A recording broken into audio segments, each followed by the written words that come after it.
A través de una charla informal vas a conocer más acerca de derechos y otros temas de interés general.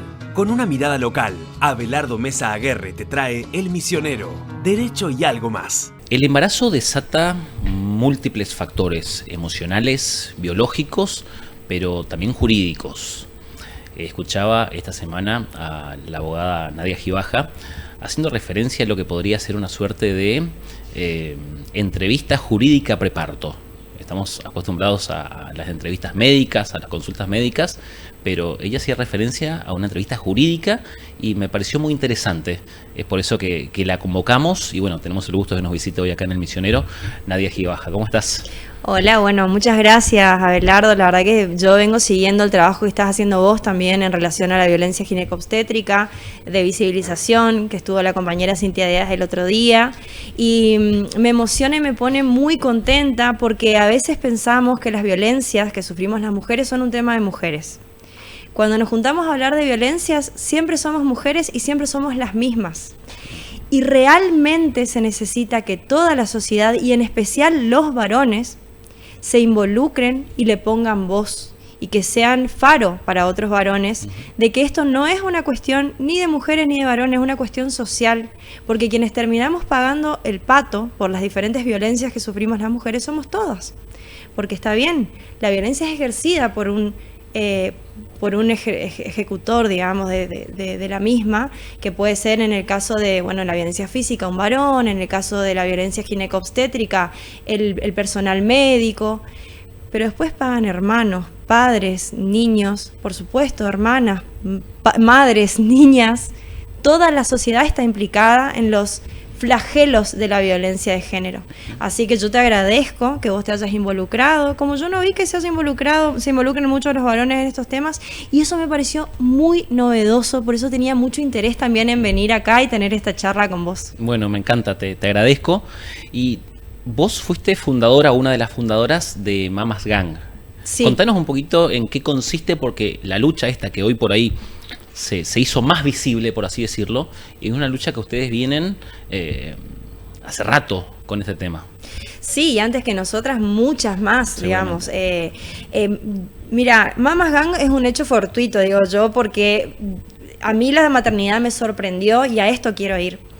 Durante todo mi proceso de embarazo, que duró 39 semanas y 6 días hasta que nació mi hijo, yo consulté con obstetras, con obstétricas, hice el curso de preparación para la maternidad, el tal PIM ese que le dicen, pero llegué a dar a luz totalmente en la nebulosa, incluso siendo abogada, incluso siendo especialista en estudios de género, incluso habiendo hablado de violencia obstétrica previamente y saber básicamente cuáles eran mis derechos, pero hay cosas para las que nadie te prepara. Y la verdad es que para mí es llamativo que nosotros cuando vamos a comprar un inmueble, ¿qué hacemos? Vamos al registro a ver cómo están las cosas, vemos quién nos vende, dónde queda, cómo es, lo mismo cuando vamos a comprar un auto, cuando hacemos un viaje. Ahí hacemos consultas jurídicas, si querés, bueno, qué papeles necesito, cómo es acá. Pero cuando vamos a tener un hijo, una hija, no hacemos consultas jurídicas. Y durante los 6 años que tengo de este hecho fortuito que es Mamas Gang, que pensó, ya te digo, como un grupo de chat, ya te digo porque estábamos hablando antes, empezó como un grupo de chat que armé con conocidas, que hoy son amigas, pero en ese momento eran conocidas, que estaban atravesando lo mismo que yo, porque se me quemaron todos los mapas, porque me sentía profundamente sola, porque el entorno, aunque con intenciones de acompañar, no sabía cómo acompañar determinadas cosas que son muy puntuales que vivimos las mujeres durante esa etapa de posparto y puerperio. Y bueno, y se armó lo que se armó, que es Mamas Gang hoy, que es una red alrededor de toda la provincia de madres que van desde el embarazo hasta los 6 meses. Tenemos un grupo, después más de los 6 meses, después de más de los 18 meses, que hoy ya nuestros hijos están teniendo 6, 7 años. Ahora, qué bueno que puedan hablar de esto, ¿no? Porque hasta hace, no quiero poner una fecha, pero hace 10 años atrás o 20 años atrás, esto directamente no se hablaba. O sea, la mujer tenía que parir y era tu obligación, entre comillas, y no te puedes quejar. Si tienes que hacerte cargo del chico. Hoy el hecho de hablar se me hace que debe ser bastante liberatorio. Es que Mama Gang es un espacio seguro para hablar, porque además lo hacemos desde una perspectiva de derechos y de una perspectiva de género, teniendo en cuenta las particularidades de las vulnerabilidades que atravesamos las mujeres durante estos procesos. Son muchas las cuestiones que tenemos que adaptarnos. Bueno, van desde la lactancia, adaptarse al cuerpo nuevo, todos los estereotipos de belleza que pesan y que se sienten como una daga a veces que te ponen, ¿viste?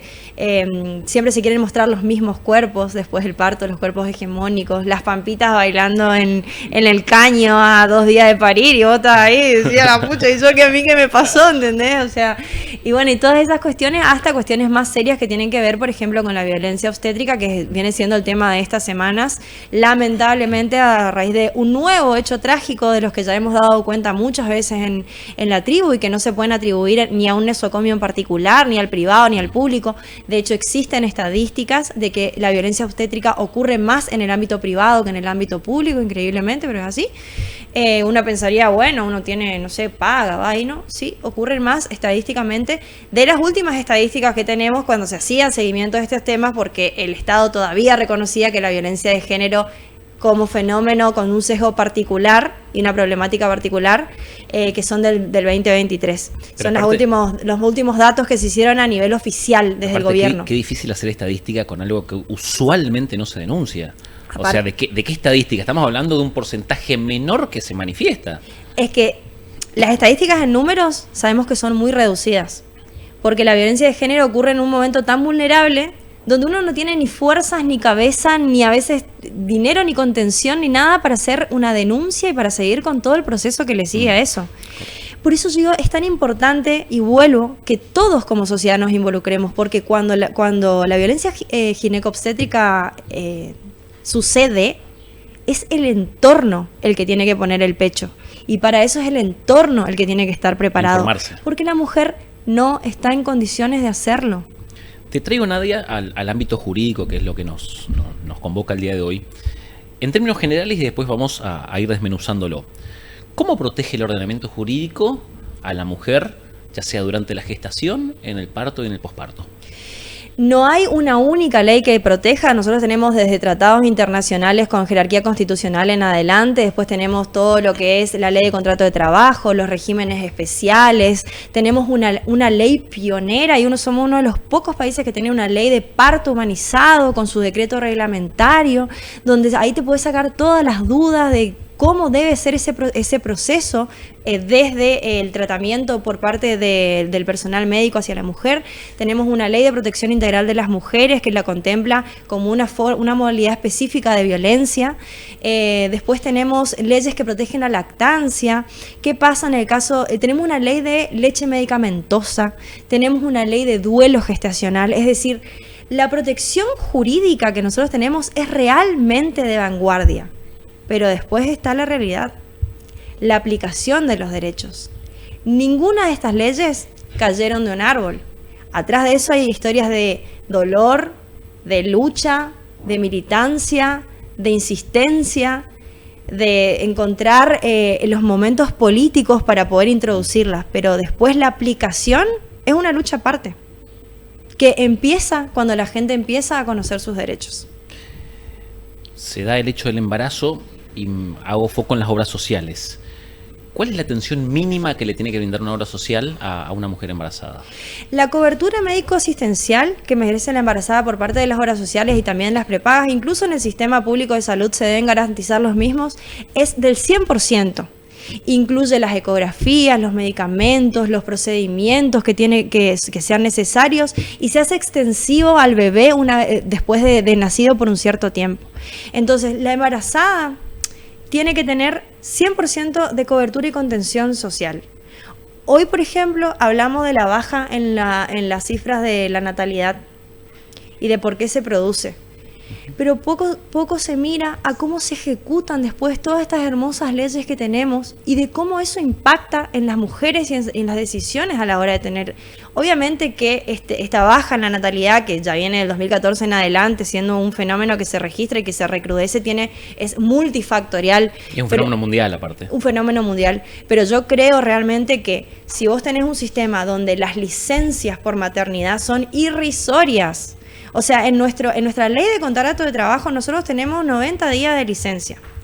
Antes de la ley bases, 30 días antes del nacimiento, vos, Andrea, fecha probable de parto, vos te tenías que tomar esa licencia. Ahora eso, a elección de la embarazada, cuando realmente uno puede elegir en contextos laborales, que sabemos que las trabajadoras no estamos en pie de igualdad con los empleadores para negociar ciertas cosas, bueno, pero ponele, tiene que ser de como mínimo 10 días antes de la fecha probable de parto, tiene que tomarse, de entre 30 y 10 días.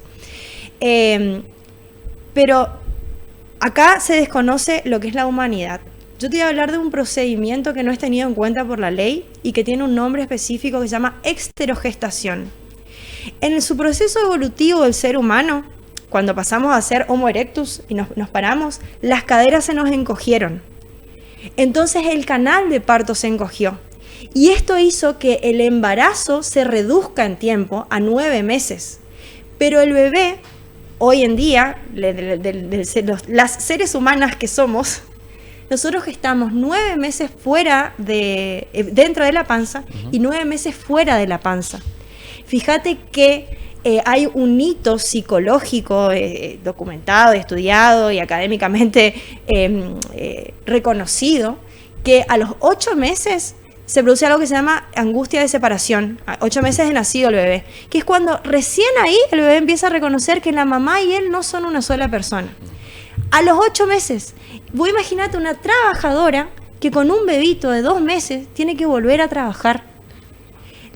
¿Cómo uno sostiene una lactancia ahora que se está por ampliar los periodos de jornada de trabajo? ¿Cómo sostenés una lactancia cuando tenés que estar 12 horas separada de tu bebé? Tenemos una ley de protección de la lactancia. ¿Cómo se va a implementar eso?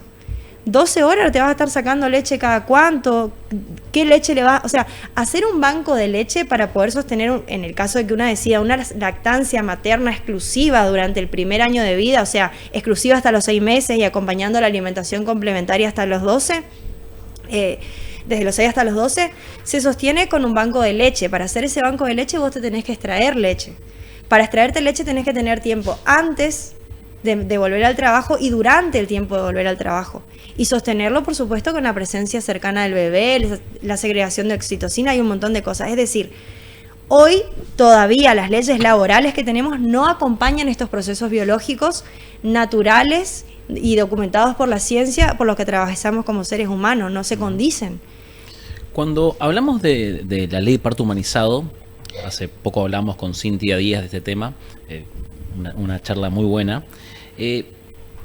No vamos a hablar sobre los mismos derechos de la mujer, que ya los hemos tratado, pero sí te doy otro enfoque de las obligaciones tanto del cuerpo médico o del equipo de salud que está tratando, como de los nosocomios. ¿Cuáles son las obligaciones que le impone la ley? Bueno, nosotros tenemos derivaciones que vienen de la ley de los derechos de las pacientes, de la ley de parto humanizado, como bien dijiste, y de otras normas que complementan esto, por ejemplo, la ley de protección de la lactancia, la ley Joana, que es la de los duelos perinatales. Bueno, lo primordial, el eje y la base de todo es la autonomía de la voluntad del paciente. El paciente tiene derecho a decidir porque es su cuerpo. Y acá entra un tema que para mí merece revisión, que ya está regulado, pero merece revisión en la ejecución, que tiene que ver con los consentimientos informados. Los consentimientos informados son, pueden ser verbales, pero en ciertos casos que contempla la ley de derechos del paciente tienen que ser sí o sí escritos. Uno de esos casos es, por ejemplo, cuando se requiere internación, porque vamos a hablar del caso de los que son los procesos de trabajo de parto y posparto.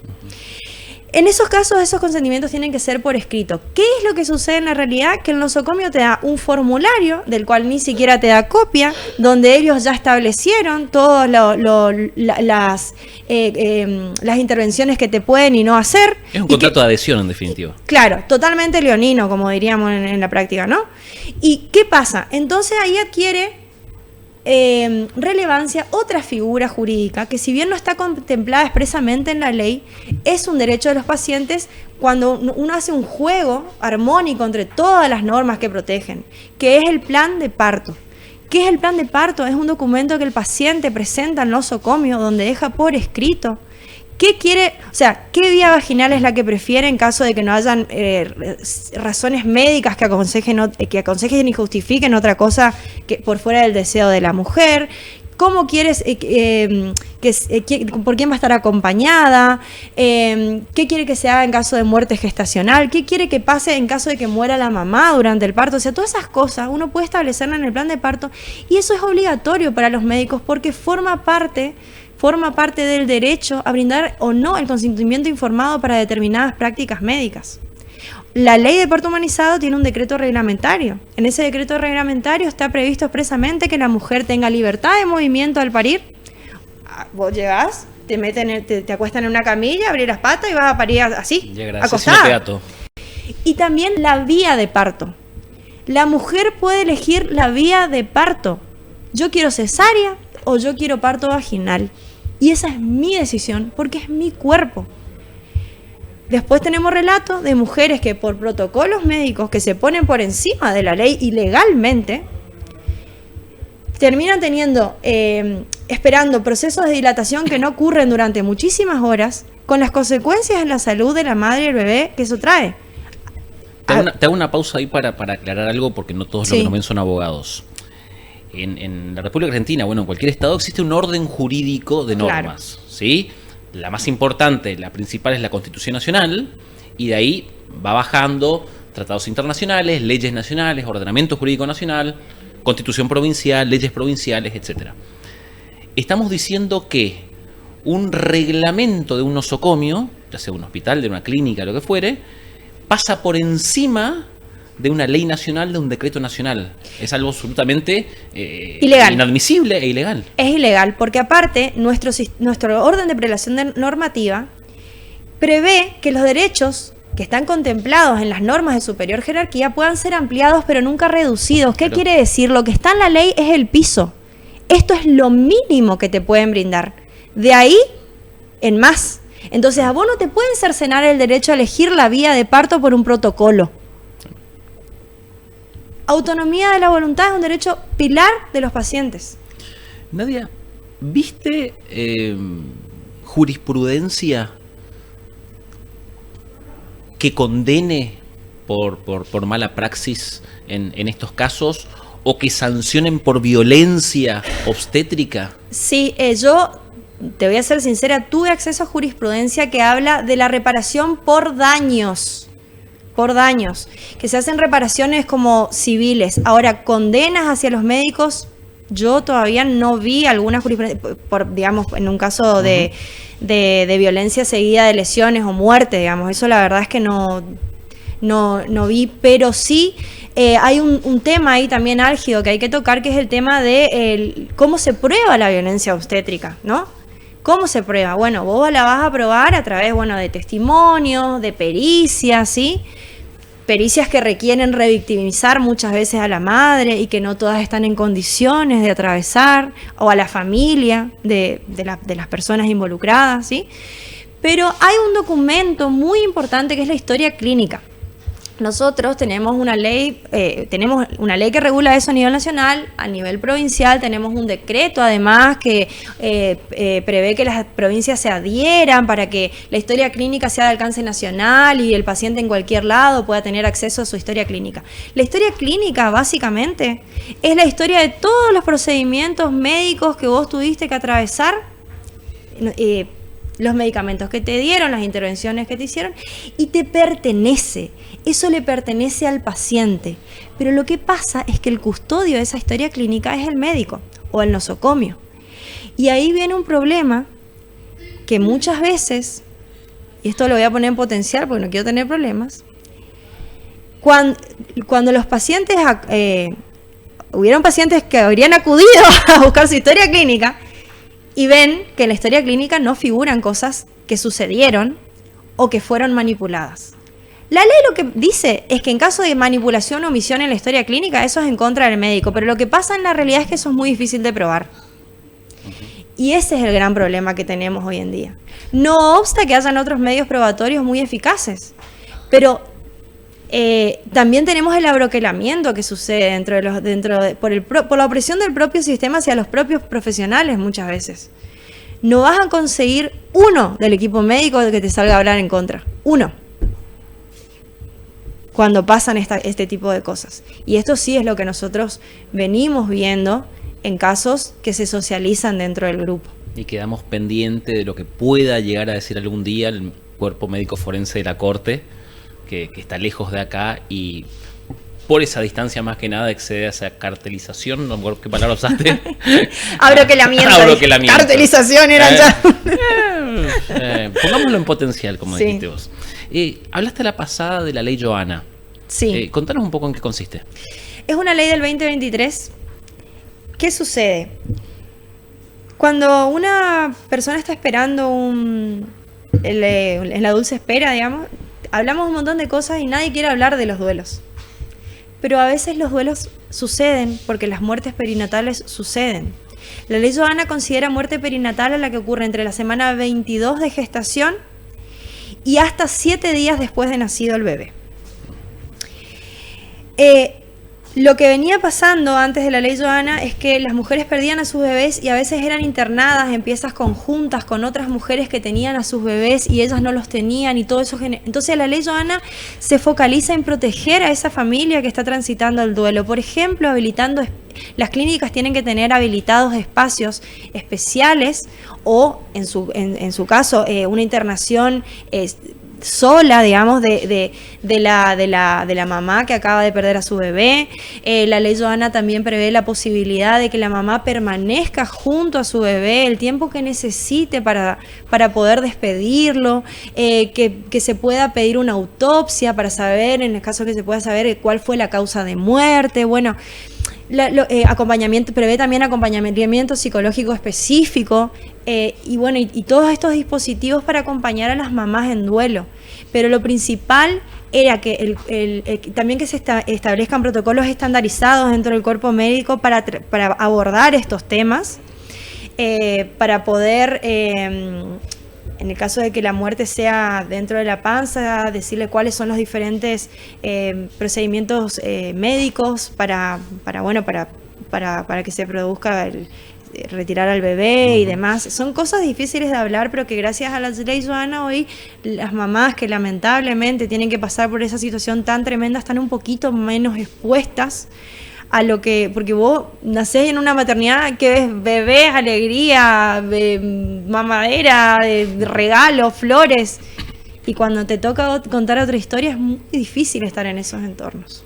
Nadia, hablamos de cosas tristes quizás, pero yo creo que todas estas charlas, todo este debate, todo ese trabajo que vienen haciendo ustedes hace muchos años y otras mujeres años atrás, al cual ahora nosotros también adherimos, estoy convencido que va a llegar a buen puerto y que las cosas van a mejorar.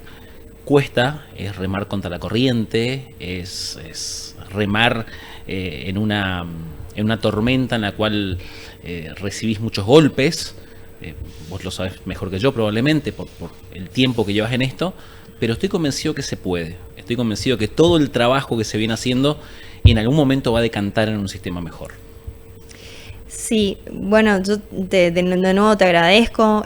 Vos sabés que la tribu Mamas Gang tiene el mérito de haber sido el primer grupo de mujeres en hacer la primera marcha por el reconocimiento de los derechos perinatales en contra de la violencia obstétrica se hizo acá, en Posadas Misiones, en el año 2021, en la Costanera, pleno post-pandemia, estábamos todas con barbijo, éramos poquitas, muchas no se animaban a ir, muchas estaban con su bebé, bueno.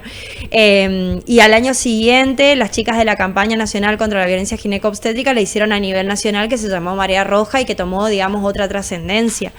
Pero yo creo que Misiones es un semillero muchas veces de luchas y de cuestiones que después terminan decantando en, como decía, el reconocimiento de derechos y la concientización.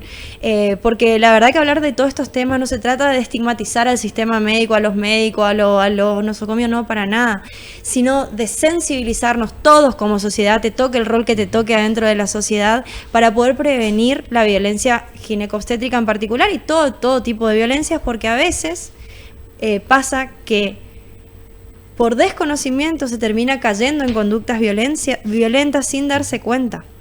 A mí me pasó durante mi parto que la partera que estaba conmigo me hizo muchos comentarios desafortunados y yo quiero pensar que ella no se daba cuenta de lo que eso estaba provocando en mí. Primero en relación a mi aspecto físico, después me acuerdo que me decía que yo tenía que apurarme para parir porque ella se tenía que ir en 1 hora y que yo la estaba retrasando. Bueno, cosas así que en el momento no tenés cabeza para responderle. Y a lo mejor, ella era una señora grande, entonces a lo mejor ella no tuvo una preparación de alguien que le diga, che, a ver, eso no está bien lo que vos estás diciendo, porque ella tiene el derecho a ser la protagonista de su parto y a transitar esto con respeto. Esto no es respetuoso lo que vos estás haciendo, pero bueno. Nadia, te agradezco y bueno, vamos a seguir con esta lucha. Bueno, te agradezco mucho a vos, Abelardo. Nadia Gibaja. A través de una charla informal vas a conocer más acerca de derechos y otros temas de interés general. Con una mirada local, Abelardo Mesa Aguerre te trae El Misionero, Derecho y algo más.